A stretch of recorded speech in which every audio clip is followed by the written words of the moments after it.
In this example, we will apply circuit theory to solve a real-world circuit. This circuit shown here is a bipolar junction transistor, or BJT for short, a BJT common emitter amplifier circuit. This is the AC amplitude source that we wish to amplify, and this is the load resistor across which we measure the output. The BJT is shown here. The middle part of the circuit, highlighted in red, comprising the DC voltage source VCC, 4 resistors and BJT, is also shown here. This middle part of the circuit is called the voltage divider DC bias circuit. The job of this circuit is to make sure the BJT always stays in active mode, ready for amplification. To analyze this voltage divider bias circuit, we replace the BJT with its BJT large or DC signal model.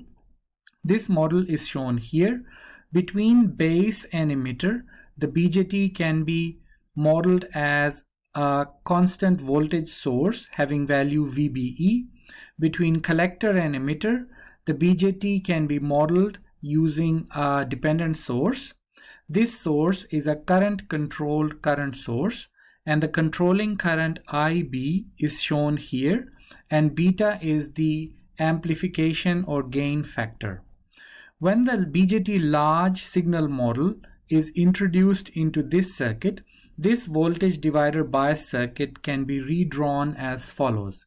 So here, this is VBE, and this is the dependent current source. Let's see how we can apply circuit theory to solve this real-world circuit. Let us see how node voltage method can be applied to solve this real-world circuit. The main steps in applying the node voltage method are shown here. We start with first identifying essential nodes. This circuit of interest has 4 essential nodes, and these are marked here. Recall that an essential node is where 3 or more circuit elements meet. Next, we need to make one of the essential nodes a reference node.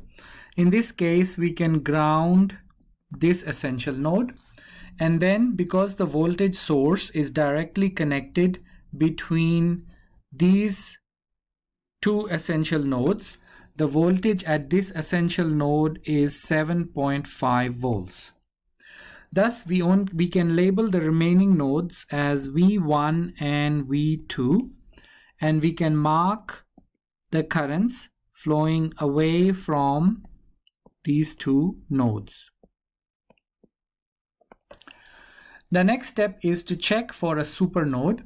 A supernode occurs when a voltage source, either independent or dependent, is directly connected between 2 non-reference nodes. Here we can see that this 7.5 volt source is connected between 2 nodes, but one of them is a ground node, and therefore the voltage at this node is 7.5 volts, which is known. However, for this voltage source, this is directly connected between nodes 1 and 2, and both of these are non-reference nodes. Hence, we have a case of a supernode. So we identify that we have a supernode in this circuit. Now we are ready to write the circuit equations. The first step is to apply Kirchhoff current law at the supernode, treating the 2 nodes as one. In this case, there are 4 branch currents that are leaving the supernode. So this branch current through the 20 kilo ohm resistor is given by V1 minus 7.5 over 20,000, and this branch current through the 80 kilo ohm resistor is given by V1 minus 0 over 80,000. Next, we move to the other node. This branch current through the 200 ohm resistor is given by V2 minus 0 over 200. In this last branch, because of the current controlled current source, the current magnitude has to be equal to the magnitude of the dependent current source.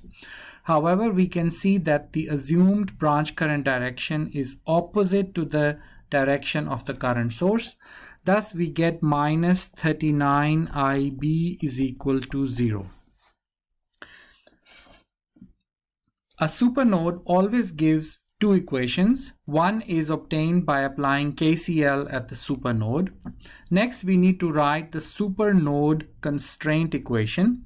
This equation is obtained by applying Kirchhoff voltage law to the supernode. Note here that normally we only use Kirchhoff current law when applying node voltage method. However, for the supernode constraint equation, Kirchhoff voltage law must be used. The supernode constraint equation will allow us to relate this voltage source and the two node voltages.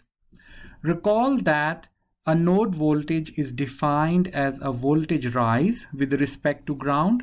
Therefore, this supernode can be represented as follows. For the purpose of writing the supernode constraint equation, we can represent this as V1.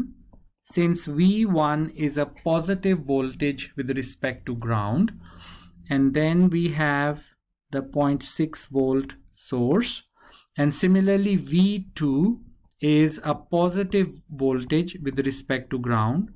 This is the basic definition of a node voltage. And now we can apply Kirchhoff voltage law to this loop.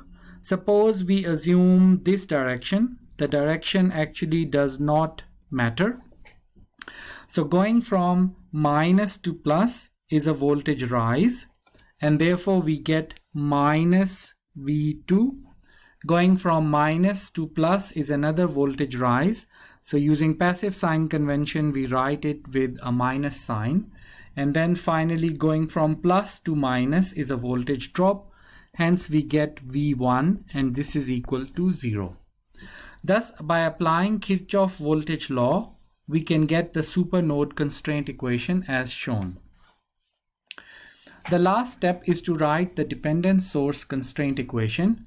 Whenever a circuit has a dependent source, we need to relate the magnitude of the controlling variable to the node voltages. So here we need to relate IB to node voltages V1 and V2. This can be done by applying Kirchhoff current law at this node. So at this node, we have this branch current is IB. So we get IB. And then we need to write expressions for these two remaining branch currents. So these are given by V1 minus 7.5 over 20,000 and V1 minus 0 over 80,000, and this is equal to 0. Thus we can see that we have three unknown variables, V1, V2 and IB, and three equations, and these can be solved using a scientific calculator or any online tool, and we can show that V1 is 2.4 volts, V2 comes out 1.8 volts, and IB comes out 225 microamps. So this is how we can obtain the solution of this real world circuit for this given data using node voltage method.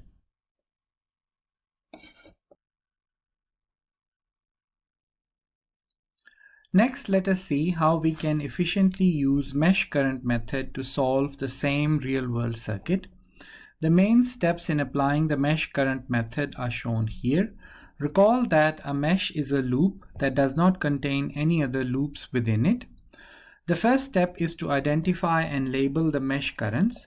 This given circuit has three meshes, and these can be labeled as I1, I2, and I3. Next, we need to check for supermesh. Recall that voltage sources cannot be responsible for creating a supermesh. However, for a current source, we need to check. This dependent current source is located at the boundary between mesh 2 and mesh 3. Therefore, this dependent source gives rise to a supermesh. we need to identify the boundary of the supermesh. This is done by removing the current source and any circuit element in series with the current source, and then joining the two meshes and tracing a path around the perimeter of the two meshes. Thus, in this case, the supermesh boundary can be identified as shown here. So this is the supermesh boundary. The next step is to apply Kirchhoff voltage law to each mesh, including any supermesh. Let's first apply Kirchhoff voltage law to mesh 1. There are 3 circuit elements in this mesh. We can start at any circuit element. Suppose we start at the 80,000 ohm resistor. The current through this resistor is I1. This is a voltage drop across this resistor. Hence, using passive sign convention, we can write it as 80,000 I1. Next, we have the 0.6 volt independent voltage source. We can see that I1 is entering the terminal marked plus and leaving the terminal marked minus. This is therefore a voltage drop, which is written with a plus sign. Thus, we get plus 0.6. Finally, we have the voltage drop across the 200 ohm resistor. We can see that mesh currents I1 and I3 are flowing through the 200 ohm resistor in opposite directions. Since we are applying Kirchhoff voltage law to mesh 1, we give priority or precedence to the direction of mesh current I1. Thus, this voltage drop is given by 200 I1 minus I3 is equal to 0. Next, we need to apply Kirchhoff voltage law to the supermesh. So we need to follow this supermesh boundary and start applying Kirchhoff voltage law. Let's start at this resistor. The current through this resistor is I2, and this is a voltage drop across a resistor. Thus, we get plus 20,000 I2. The next circuit element is this voltage source. We can see that I3 is entering the terminal marked plus, leaving the terminal marked minus. Going from plus to minus is a voltage drop. So this is written with a positive sign, plus 0.7.5. Next, we have the voltage drop across the 200 ohm resistor. And since we are applying KVL to the supermesh and I3 is one of the supermesh currents, we get 200 I3 minus I1. Next, we have the 0.6 volt source. Going from minus to plus is a voltage rise. Therefore, this is written with a minus sign and we get minus 0.6 is equal to 0. Similar to a supernode, a supermesh gives us two equations.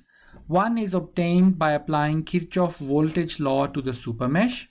The other equation is the supermesh constraint equation, and this is obtained by applying Kirchhoff current law to the supermesh. Note that normally we only use Kirchhoff voltage law when using mesh current method. However, to write the supermesh constraint equation, we need to use Kirchhoff current law and apply it to the supermesh. Let us apply Kirchhoff current law to this node. We can see that at this node, currents entering is I2, the current leaving are I3, and the current in this branch is 39 IB. Thus, the supermesh constraint equation is I2 is equal to I3 plus 39 IB. Finally, we need to write the dependent source constraint equation. So we need to relate the current IB, which is controlling the magnitude of the dependent source, and we need to relate it to the mesh currents. This can be done by applying Kirchhoff current law to either this node or this node. Suppose we choose this node. we need to see sum of currents entering a node is equal to sum of currents leaving a node. We can see that in this case I1 is entering this node and I2 and IB are leaving. Therefore, the dependent source constraint equation is I1 is equal to I2 plus IB. This equation relates IB to the two mesh currents. We can see that in this case we have four unknown variables, I1, I2, I3 and IB, and four equations.